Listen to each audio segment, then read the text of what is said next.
পরকীয়ার জেরে স্বামী হত্যা, স্ত্রী, প্রেমিক সহ ৩ জনের যাবজ্জীবন।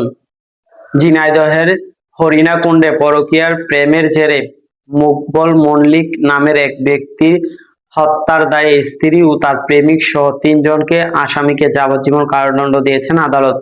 একই সঙ্গে প্রত্যেককে ৫০,০০০ টাকা জরিমানা, অনাদায়ে আরও ১ বছরের বিনাশ্রম কারাদণ্ড দেওয়া হয়েছে। বৃহস্পতিবার ২৫শে জুন দুপুরে অতিরিক্ত দায়রা জজ আদালতের বিচারক গৌতম কুমার ঘোষ এই রায় ঘোষণা করেন। যাবজ্জীবন সাজাপ্রাপ্ত আসামি হলেন নিহতের স্ত্রী ফিরোজা খাতুন, আলমগীর হোসেন ও বিল্লাল হোসেন।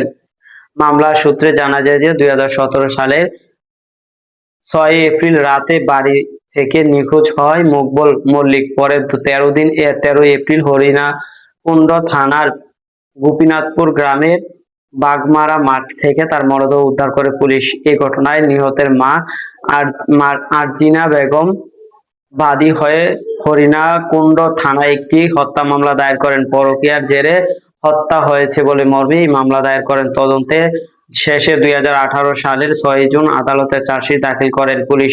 দীর্ঘ বিচার প্রক্রিয়া ও সাক্ষ্য গ্রহণ শেষে আদালতে আজ বৃহস্পতিবার দুপুরে ৩ জনের যাবজ্জীবন কারাদণ্ড দেওয়া হয়। মামলায় অপর ২ আসামিকে বেকসুর খালাস প্রদান করা হয়। যাবজ্জীবনপ্রাপ্ত কারাদণ্ড আসামি আলমগীর হোসেন পলাতক রয়েছেন। আদালত তাদের বিরুদ্ধে সাজা উল্লেখ করে গ্রেপ্তারি পরোয়ানা জারি করার নির্দেশ দিয়েছেন।